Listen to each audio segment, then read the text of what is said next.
이 지명을 꼭 기억하실 것이 드로아에서 환상 중에 터키입니다. 드로아는 터키인데 네아폴리라고 하는 것을 지도를 보여드리면 보시면 이제 글씨가 조그만데요. 오른쪽 하단에 있는 게 에베소 교회입니다. 그것도 터키죠. 그리고 이제 드로아가 그 바로 위에 있습니다. 다 터키 지역입니다. 바다를 건너야만 이제 그리스죠. 그러면 이제 드로아에서 계속해서 바울은 아시아 선교 오른쪽으로 계속 하려고 해요.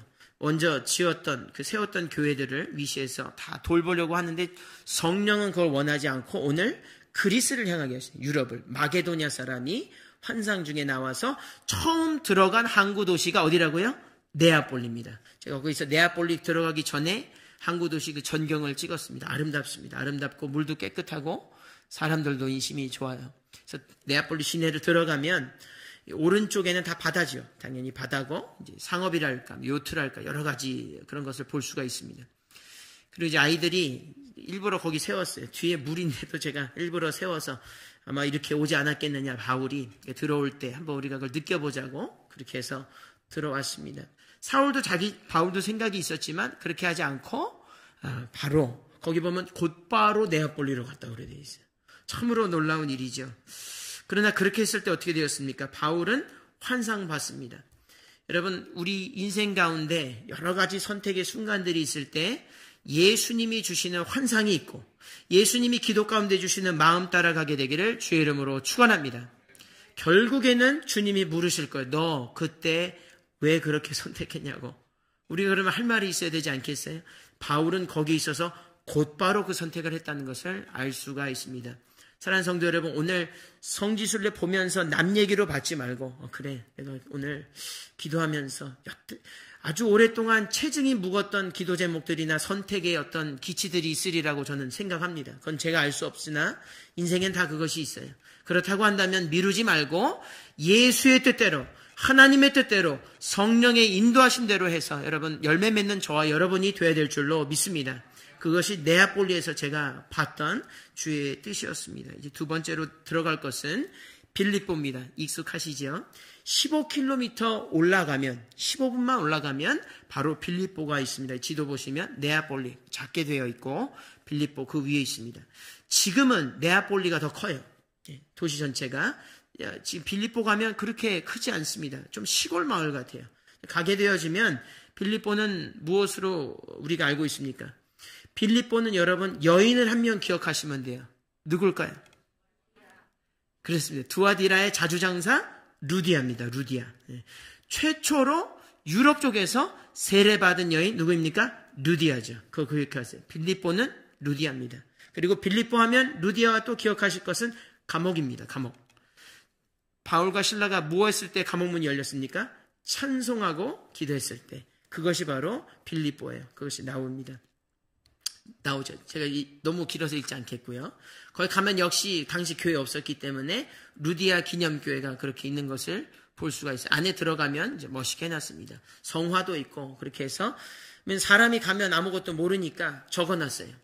말씀도 적어놓고 설명도 되어 있고 인물 사진도 있고 거기에 대해 숭배하는 게 아닙니다. 그냥 해놓은 거예요. 이 사람들도 개신교 전통이라 그런 게 아닙니다. 그래서 배우라고 그렇게 해놓은 것을 볼 수가 있어요. 위에 보면 그 이야기 세례 주는 이야기, 루디아 이야기, 감옥 이야기가 거기에 적혀 있습니다. 그리고 제가 오늘 찍었던 그 사진은 그 바닥에 있어요. 이분들이 좋은 게 오면은 성지순례 잘 할 수 있도록 지도를 아예 이렇게 보여줍니다. 들어와 이렇게 네아폴리, 빌립보, 데살로니가, 베레아, 아테네, 아덴, 고린도 이렇게 해서 이렇게 나와 있어요. 그 앞에 있는 이제 강, 오늘 성경에 보면 이제 강이 나옵니다. 거기 보면 강이 하나가 있어요. 거기에다가 기념터를 만들어 놓은 것은 세례터입니다. 세례터를 이쁘게 만들어 놨어요. 그래서 거기 앉아서 기도도 하고 하면 정치도 느낄 수 있도록 그렇게 해놓은 것을 볼 수가 있죠.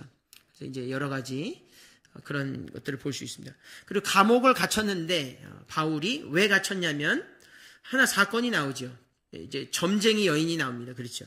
점쟁이 여인의 귀신 들려서 점칠 때 그 사람에 있는 귀신을 내쫓습니다. 바울이. 이 사람이 이제 좋아진 거죠.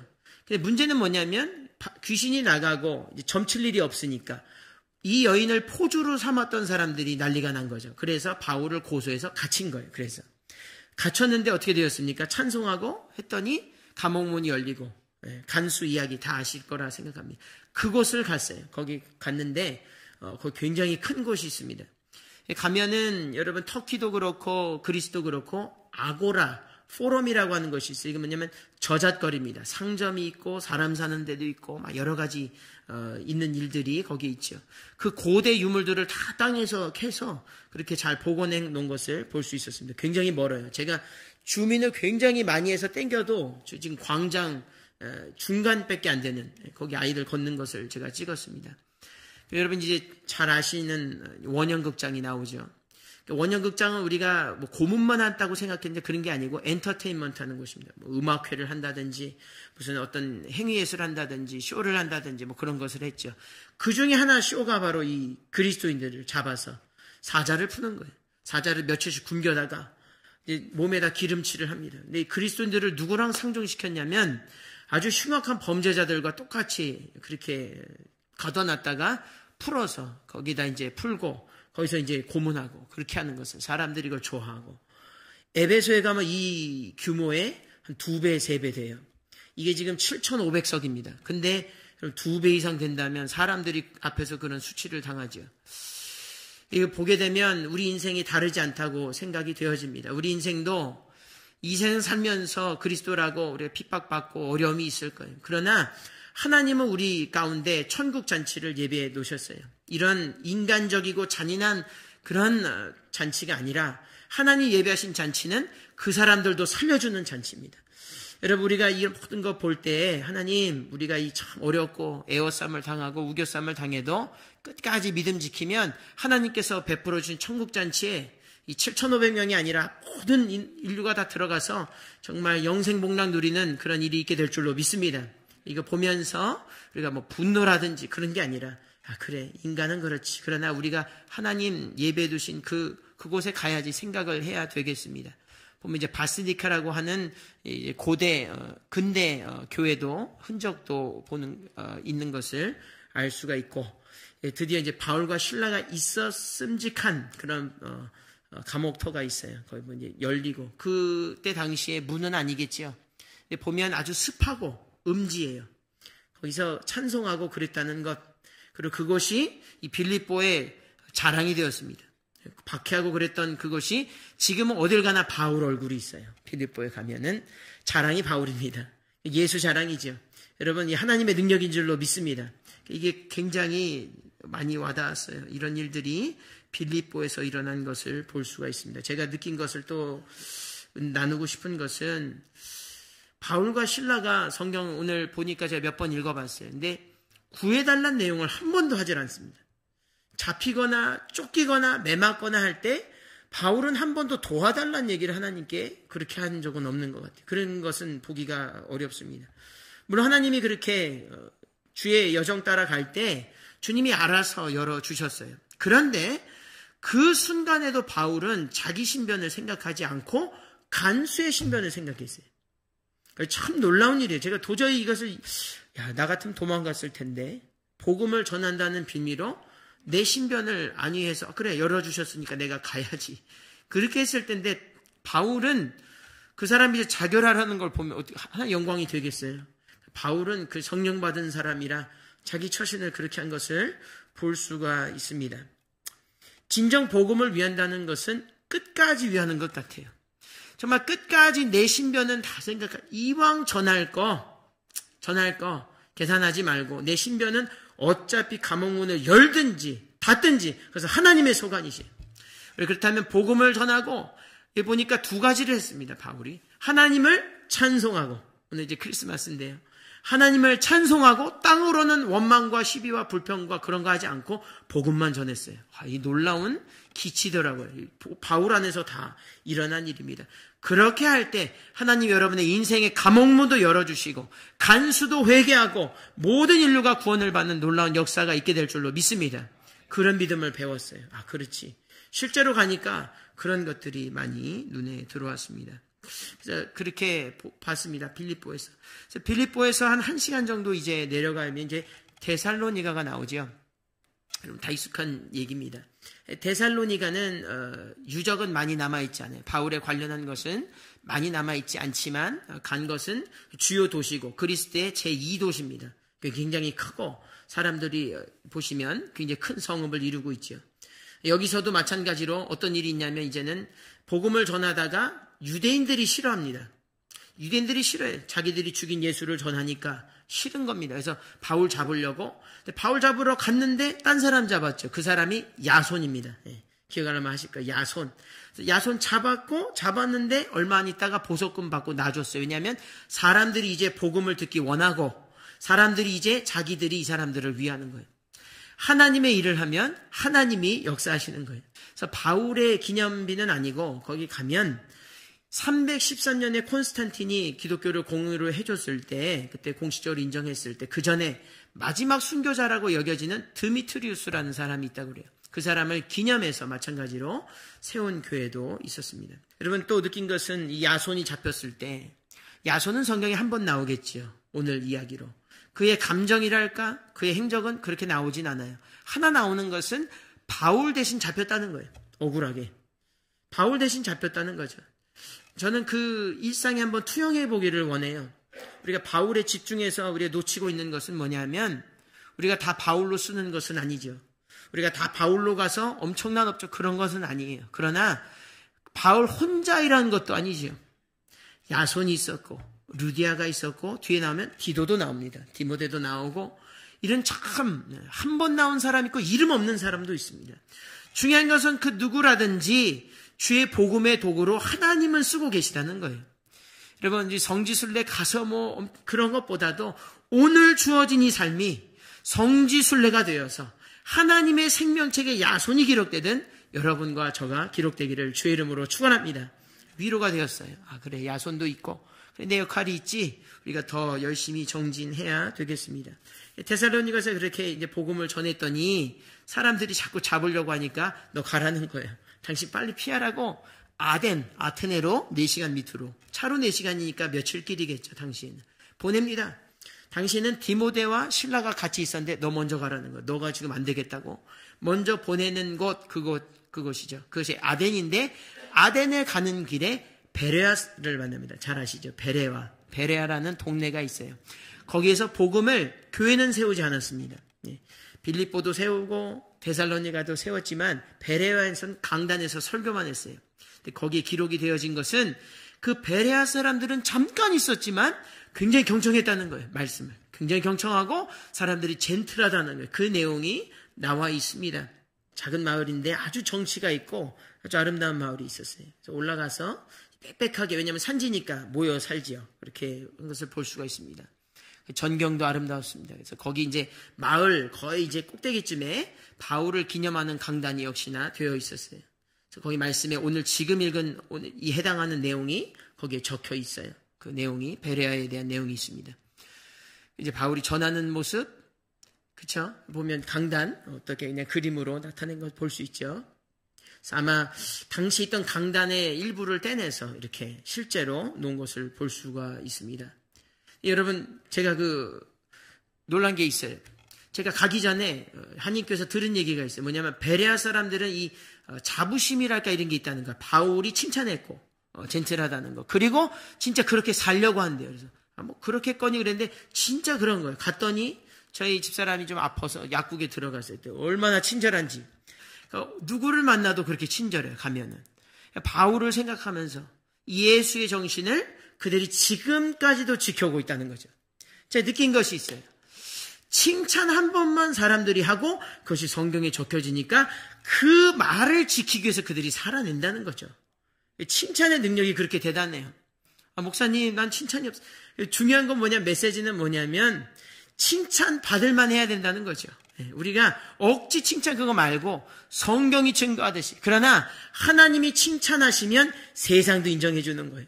여러분 한마디 하셔도 예수님 안에서 칭찬하십시오. 그리고 encourage 하시고 우리가 다 형제자매로서 이걸 다 배울 필요가 있어요. 이제 아덴으로 가는 길에 이제 가지요. 디모데 신라가 먼저 가라 했으니까 그들 기다리다가 저작거리 이제 다니다가 보니까 뭔 얘기를 하냐면 이제 뭐 신들을 얘기하니까 바울이 깜짝 놀라죠. 뭐 여기도 신이 있고 저기도 신이 있다는 거예요. 그래서 여러분 알지 못하는 신에게 뭐 그런 얘기 성경에 나오죠. 내가 너네 보니까 알지 못하는 신에게, 왜냐하면 어느 신 하나 빠뜨리면 서운해할까 봐 그렇게 한 거예요. 우리나라 어떤 그런 정령신앙과 비슷하죠. 아주 귀신 섬기는 신앙이 얼마나 그런지 바울이 변론을 하기 시작합니다. 그게 아니라는 거예요.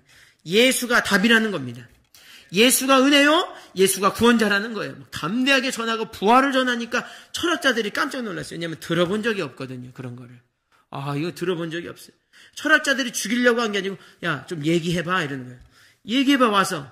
나 좀 처음 듣는데? 근데 바울이 고사합니다. 가버려요. 바울이. 여러분 기회 있을 때 복음을 드려야 될 줄로 믿습니다. 뭐 가니까 뭐 유적이랄까 뭐. 저는 이제 성지순례로 갔기 때문에 무슨 어떤 설화 이야기시나 하나도 보지 않고 그냥 사진만 좀 찍어 왔습니다. 그래서 이제 뭐 보니까 뭐 상점들도 있고 아름다운 거리도 있고 뭐 성탄 장식이 어마어마하게 중간에 있는 그런 메인 스퀘어 있던 것도 봤습니다. 이제 보시면 여러분 사진 보시면 밑에 이제 제가 지금 방금 찍었던 요 사진이 이제 그 사람들 큰 광장이고 그것이 내려다 보이는 곳, 그것이 위에 보시면 건물이 밝게 있는 것 있죠. 이제 조명을 쏴서. 그게 아크로폴리스입니다. 거기에 있는 그 건물 보시면 그게 바로 만신전이에요. 판테온. 신들.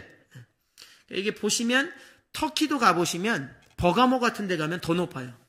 그래서 버가모는 사탄의 위라고 합니다. 이 권세라는 것은 황제를 신격화했으니까 다 내려다보는 거예요. 너는 다 내 말을 듣고. 그러니 얼마나 엄청난 권세가 있었겠죠. 이제 그것을 가는 거예요. 제가 이제 가는 겁니다. 아침에 찍었죠. 거기 가려면 걸어야 되고 또 걸어야 돼요. 길고 아주 높습니다. 그래서 갈수록 가팔라져요. 계속 가까워지면 거기서 무슨 음악당도 있고 문도 여러 개 통과해야 되죠. 그만큼 삼엄한 것을 볼 수가 있습니다. 아래는 평민들이 살고 위에는 왕이나 그런 귀족들이 많이 산 것을 볼 수가 있어요. 여기서부터 더 가파른 이제 계단도 나옵니다. 사람들이 많이 있어요. 또 문을 또 통과해야 되고요. 이제 나오는 것이 바로 만신전입니다. 높이는 아마 한국에 가면 아마 글쎄요 한 현대백화점 정도, 특정한 상품 얘기하기보다도 높이가 굉장히 높아요. 이제 복구해 놓고 그런 것들이 있습니다. 제가 이제 아이들한테는 교육했어요. 이것을 배경으로는 찍지 말라고. 왜냐면 이건 교육용으로 찍는 거니까. 제가 뭐 그것을 뭐 찬양한다고 그게 아니라 교육용으로 하기 때문에. 거기 가면 사람들도 지혜가 있는 게 사람을 놓고 배경으로는 잘 안 찍어요. 몇 안 찍어요. 사람도 생각이 있는 겁니다. 막 그걸 찬미하고 그러려고 간 게 아니고 이 역사를 배우고 그런 것을 이제 답습하지 않기 위해서 아마 그런 부분들도 많이 있죠. 그래서 거기 뭐 이렇게 뭐 복구하고 그런 일도 있는 것을 볼 수 있습니다. 마찬가지로 아까 말씀드렸듯이 산이니 논이니 바다니 안 보이는 데가 없어요. 거기서는. 그러니까 황제라고 하면 신이라고 하는 게 이꼴이라고 하는 게 당시에 당연한 그런 일들이겠죠. 그러니까 그런 곳에서 바울이 담대하게 전했다는 것은 진짜 놀라운 일이에요. 참으로 권세 있는 일이죠. 그래서 이 아크로폴리스 위에서 조금만 내려가면 이제 자그마한 언덕, 그것도 큰 언덕이지만 여기에 비해서는 작죠. 거기가 이제 아레오바고가 되겠습니다. 여러분 아마 들어보신 분들 계실 거예요. 거기서 이제 변론한 거예요. 바울이랑 철학자들이 토론을 이제 하게 되었죠. 거기 가면 이제 뭐 앉을 수 있는 곳도 있고 그렇게 되어져 있습니다. 이렇게 되어 있어요. 우리 아이들에서 토론해야 되는데 막 뛰어놀고 그랬어요. 일부러 그렇게 했습니다. 왜냐면 기억하라고 가서. 그리고 훌륭한 주의 변증가 되라고. 여러분 다음 세대가 꼭 그런 인물 일어나게 되기를 주의 이름으로 축원합니다. 반드시 그런 일이 있어야 되겠어요. 고대어로 써있는 사도행전 17장 8절의 말씀이 있습니다. 제가 이제 들른 곳은 주일날 아테네 한인연합교회 갔어요. 갔더니 교회는 하나입니다. 하나. 교회 건물이 있어요. 자기들 건물이 있고 이제 말씀드렸듯이 갔던 이제 음식을 대접해 주시는데 너무 마음이 찡한 게 이 한국 마켓이 하나도 없어요. 그 얘기를 해주셨고 근데 이제 미역국 나오니까 너무 죄송한 거예요. 너무 감사하고. 근데 이성숙 권사님도 또 생각났어요. 이게 생각나면서 또 김치도 있고 무슨 얘기 하시냐면은 마트가 없으니까 콩나물을 집에서 다 키우신대. 콩나물을. 그 얘기 듣는데 이거는 피와 살을 줬다고 볼 수 있는 거예요. 이민이 얼마나 어려운지. 가니까 목사님이 안 계셔요. 왜 그런가 했더니 영상으로 갑자기 왜 그런가 했더니 비자를 안 줘요. 그리스에서. 이 그리스 정교회 말고는 종교로 거의 인정을 안 하는 거예요. 한인이 그렇게 그러니까 200명밖에 못 살고 이민도 잘 안 해주니까. 그런데도 신앙생활하는 그분들이 진짜 순례자더라고요. 거기서. 네. 너무나 감동이 되었고 감사한 내용이 되었습니다. 그래서 예배 드리는 모습도 보았어요. 아이들이 저희 아이들을 보니까 오자마자 자기들이랑 놀자고. 내가 안 되니까. 마음이 너무 찡해요. 너무 이뻐요, 애들이. 근데 애들이 없으니까 그렇게 한 것도 볼 수가 있었습니다. 참 그런 데서도 신앙하는 거 보면 아마 그 정신이 흐르고 있는 것 같아요. 주님의 주신. 그래서 거기서 느낀 것은, 거기서 은혜 받은 것은 이 바울이 무엇보다 복음의 변증가 아니겠습니까? 저도 지금 말로 여러분께 전달해 드리고 있는데 이게 말을 잘해야 되는 것 같아요. 이 복음은 말씀 아니겠어요? 살아있는 하나님의 말씀이죠. 이 말씀을 그냥 당연히 그렇게 해야 되겠죠. 그러나 이 바울은 철학자들과 또 이런 유대인들과 박식한 자들과 그렇게 어깨를 나란히 할 수 있는 사람이었어요. 그러니까 들으려고 했죠. 그러니까 그렇게 한 것을 볼 수가 있어요. 우리가 믿는 자라고 하면서 그냥 허투루 살아서는 안 되겠다 느끼고 왔어요. 거기서 이런 기라성 같은 사람들, 소크라테스나 아리스토텔레스 이런 차마 어마무시한 사람들은 교과서에 나온 사람들이고 세상의 서양 철학, 동양 철학에 다 영향 끼친 사람들이, 그런 사람들에게 복음을 전하는 것은, 물론 복음은 선포되어지는 것이고 다 던져주는 것이지만 그들이 논쟁하고 변증하면서 살을 부대끼면서 사는 것은 또 다른 문제예요. 그렇죠? 그래서 교회가 세워지고 거기서 더 아름다운 열매를 맺으려면 우리가 공력을 키워야 된다는 것, 거기서 많이 배웠습니다. 그렇지, 그렇게 살아야겠지. 사랑하는 성도 여러분, 저는 여러분에게 있어서 어떤 달란트 여러분 갖고 계신지 알 수 없어요. 그러나 분명한 것은 하나님은 여러분에게 다 주셨습니다. 적든지 많든지 다 주셨어요. 여러분 그것을 후회 없이, 아무런 이런 의심 없이 끝까지 사용하다가 주님께 부름받게 되기를, 아덴이든 아골골짝이든 어디든 가서 전할 수 있는 그런 기품과 그런 깊은 역량을 갖게 되기를 주의 이름으로 축원합니다. 이것이 너무 와닿았습니다. 그렇지, 그렇게 해야겠지, 그런 생각을 많이 하게 되었던 여행입니다. 이제 마지막으로 전하다가 계속 쫓깁니다. 바울은 계속 쫓겨요. 어디까지 가냐면 이제 고린도까지 갑니다. 지도 보시면 이제 눈이 들어오시죠. 그래서 네아폴리 해가지고 빌립보 해서 데살로니가, 베레아, 아덴, 고린도, 그게 끝입니다. 고린도에서 또 복음 전하지요. 사람들이 받아들입니다. 거기도 우상숭배 엄청났던 곳인데 사람들이 회개하고 이렇게 한 것을 보니까 유대인들이 또 싫어하는 거예요. 그래서 이제 재판에 회부했고 걸려들었어요. 잡혔습니다. 잡혔는데 이제 거기서 예수님은 예루살렘의 유대인들이 누구한테 넘겨줬습니까? 빌라도에게 넘겨줬죠. 여기서는 유대인들이 바울을 누구에게 넘겨줬냐면, 따라하시겠습니다. 갈리오라고 하는 총독한테, 기억나시라고 제가 이렇게 부탁을 드렸습니다. 갈리오라는 총독에게 넘겨주었어요. 총독이 보고서 보니까 이 모양을 알잖아요. 이 사람도 언제나 시비하는 사람이니까 내가 이렇게 해서 담아두지만 죄가 없으면 그냥 석방한다고. 아니나 다를까 죄가 없어서 석방해줬어요. 할렐루야. 그렇게 되었습니다. 그리고 나서 사람들이 이제 가라고 다시 터키로 간 것이 2차 전도 여행의 마무리가 되겠습니다. 이제 고린도로 가는 길은 이렇게 쭉 한 80km 정도 운전해서 가면 1시간 한 10분 정도 가면 나오게 됩니다. 가는 길이 아주 아름다워요. 물이 깨끗하고 아주 이쁜 곳을 볼 수가 있습니다. 그래서 통과하면 여러분 고린도 하면 운하를 한번 생각하시면 좋을 것 같아요.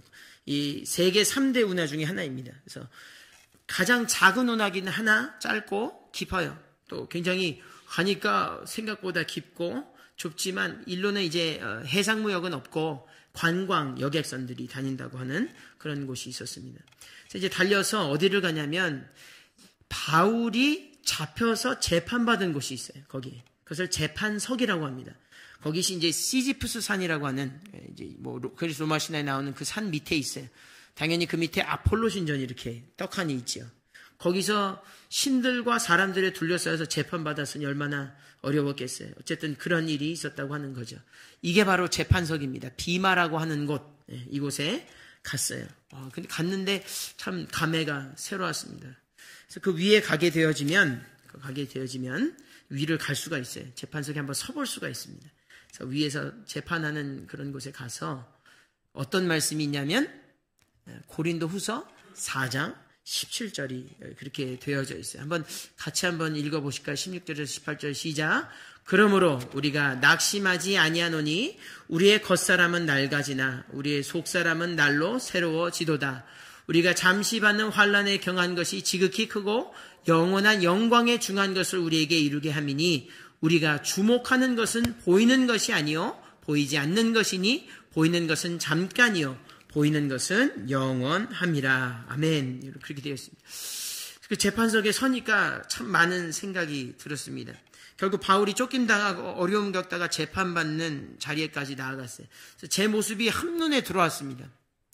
나는 지금 내가 휴가 내서 내가 돈 내서 이렇게 해서 먹을 것도 다 챙겨와가지고 그렇게 관광객의 신분으로 전하는데 바울은 거기에 재판 피고인의 신분으로 자기 돈 다 들여서 천막히면서 그리고 매 맞으면서 피 흘리면서 억울함 당하면서 죽이려고 쫓아온 사람들 다 있는데 그렇게 남겨둔 걸 보니까 내가 너무 죄스러운 거예요. 제가 우리가 이게 사는 게 맞나? 물론 하나님이 그런 마음만 주시려고 그렇게 허락하시는 시간은 아니지만 분명히 도전되는 귀한 시간이었습니다. 그리고 돌아보게 되는 것은 바울의 그것을 보면서 우리가 지금 살아있는 순교를 해야 되지 않는가, 그런 정신을 가지고 우리 담임 목사 항상 우리가 2000번제도 하는 것은 그런 정신 잊어버리지 말라고, 실제적으로 하나님의 우리가 할 수 있는 것은 최대한 해야겠다고 우리가 하는 것 아니겠습니까? 하나님이 여러 가지 모양이 있을 거예요. 여러분, 우리가 하지 못하는 일, 원망, 이런 모든 원망이나 모든 이 불의함이나 이 모든 의심이나 이런 것들은 이 성지순례 통해서 제가 많이 회개하고 그렇게 돌이킨 것을 제가 고백하게 됩니다. 사랑하는 성도 여러분, 우리가 예수님이 다시 오실 때 정말 우리 순례의 삶이 되어서 우리가 성경에 나오진 않습니다. 우리 행정에. 그러나 예수님은 우리의 트레이스 지금 하고 계세요. 우리의 이 토렌스 우리가 지금 있고 여러 가지 인생의 행로가 있습니다. 예수님이 트레킹 하실 때 여러분 겁주시고 겁박 그런 게 아니에요. 여러분 도와주시려고, 성령이 인도하시려고, 구해주시려고, 나타내시려고, 하나님 살아계심을 증거하시려고, 바울과 같이 놀라운 주의 도구로 사용하시려고 여러분 다 트래킹하고 계세요. 여러분 오늘 이것을 믿는다면 여러분 담대함 가지고, 그래, 내가 다시 한번 힘을 내야지, 내가 다시 한번 이 복음의 사역에 박차를 가해야지, 주의 영광, 살아도 주를 위하여 죽어도 주를 위하여 죽는 그런 사람 되어서 오늘 여러분 생명책에 기록될 뿐만 아니라 나도 구원받고 남도 구원하는 복된 인생이 되기를 주의 이름으로 축원합니다.